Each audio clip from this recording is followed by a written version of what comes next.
क्या टीम में नहीं मिलेगी ईशान और अय्यर को जगह? सेंट्रल कॉन्ट्रैक्ट से हटाए जाने का मतलब समझिए। ईशान किशन और श्रेयस अय्यर को बीसीसीआई ने 2023-24 के लिए सेंट्रल कॉन्ट्रैक्ट में शामिल नहीं किया।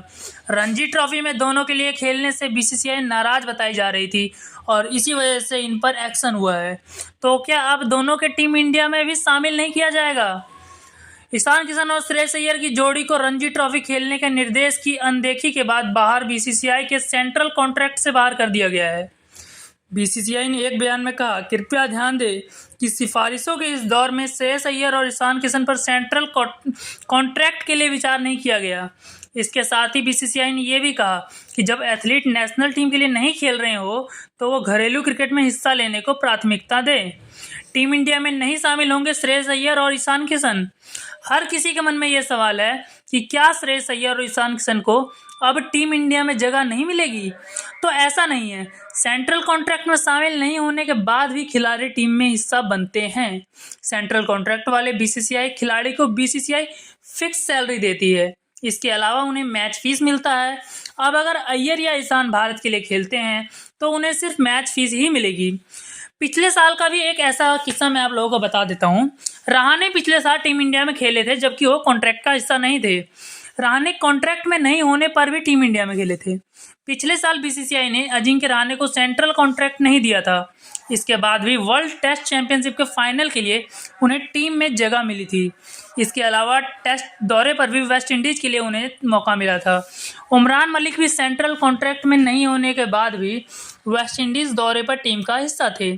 सेंट्रल कॉन्ट्रैक्ट में शामिल होने का मतलब ये नहीं कि आपको टीम इंडिया में खेलने के लिए जगह मिल ही जाएगा। और श्रेयस अय्यर ने वनडे के एक प्रमुख बल्लेबाज हैं। वो इस वर्ल्ड कप में 500 से ज़्यादा रन 4 नंबर पर कर चुके हैं, जो कि 4 नंबर पर शायद बहुत कम बल्लेबाज कर रखे हैं। तो ये तो पक्का है कि वनडे में वो पक्का खेलेंगे। हाँ, टेस्ट में उन्होंने अच्छा प्रदर्शन नहीं किया। श्रेयस अय्यर वनडे में भारतीय टीम के प्रमुख बल्लेबाज हैं। नंबर 4 पर उन्होंने खूब रन बटोरे हैं। वर्ल्ड कप 2023 में उनके बल्ले से 500 से ज़्यादा रन निकले थे। टेस्ट में जरूर वो अपने नाम के अनुरूप प्रदर्शन नहीं कर पाए। ईशान किशन का अभी तक भारत के लिए प्रदर्शन अच्छा रहा है। वह भी वर्ल्ड कप का हिस्सा रहे थे और शुरुआती कुछ मैचों में उन्हें मौका मिला था जिनमें उन्होंने अच्छा किया था। कमाल करने वाले जुरैल और सरफराज को क्यों नहीं मिला सेंट्रल कॉन्ट्रैक्ट? बीसीसीआई ने बताई यह वजह। बीसीसीआई ने भारतीय खिलाड़ी के सेंट्रल कॉन्ट्रैक्ट जारी किए हैं।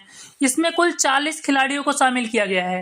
हालांकि इसमें युवा खिलाड़ी सरफराज खान और ध्रुव जुरैल को शामिल नहीं किया गया है। बीसीसीआई यानी भारतीय क्रिकेट कंट्रोल बोर्ड ने भारतीय क्रिकेट टीम के खिलाड़ियों का नया एनुअल कॉन्ट्रैक्ट जारी किया है। इस बार बीसीसीआई ने 40 खिलाड़ियों को अपने कॉन्ट्रैक्ट का हिस्सा रखा है। 40 खिलाड़ियों को 4 अलग अलग कैटेगरी में बांटा गया है। A+, A, B और C कैटेगरी के अंदर सभी खिलाड़ी डिवाइड हैं। हालांकि ईशान किशन और श्रेयस अय्यर को एनुअल कॉन्ट्रैक्ट में जगह नहीं मिली है। दोनों खिलाड़ी काफ़ी समय से बोर्ड के निशाने पर थे और काफ़ी समय से ये आशाएं लग रही थी कि अब उन्हें कॉन्ट्रैक्ट से शायद बाहर कर दिया जाएगा।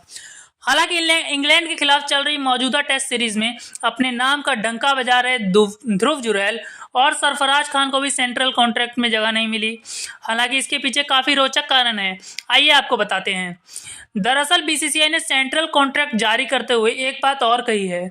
जो भी खिलाड़ी स्पेसिफिक टाइम पीरियड में 3 टेस्ट, 8 वनडे या 10 T20 भारत के लिए खेल लेगा, वह अपने आप ही ग्रेड सी कैटेगरी में प्रो रेटा बेसिस पर शामिल हो जाएगा।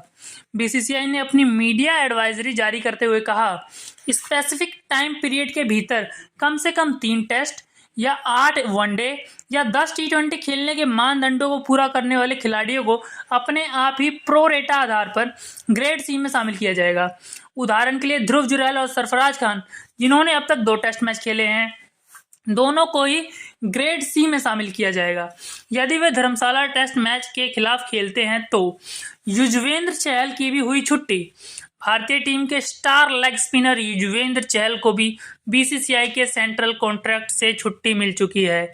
चहल भी लंबे समय से भारतीय टीम से दूर चल रहे हैं। चहल ने भारतीय टीम के लिए 72 वनडे, 80 T20 खेले हैं। इस दौरान उन्होंने वनडे में 121 और T20 में 96 विकेट लिए हैं। तो ये था पूरा, मतलब कि एनुअल कॉन्ट्रैक्ट जो होता है बीसीसीआई का, इस तरह से उन्होंने पूरा किया। और सरफराज खान, ध्रुव जुरैल, जिनको आशाएं थी कि मिलेगा, और उनको मिलेगा भी दूसरे क्राइटेरिया से, चाहे किसी क्राइटेरिया से ना मिले, पर सबसे ज़्यादा निराशाजनक ये कॉन्ट्रैक्ट रहा ईशान किशन और श्रेयस अय्यर के लिए, जिन्हें कॉन्ट्रैक्ट से बाहर कर दिया गया है। और अब खबरें मिल रही हैं कि श्रेयस अय्यर और ईशान किशन डोमेस्टिक क्रिकेट खेलने के लिए आगे आ रहे हैं।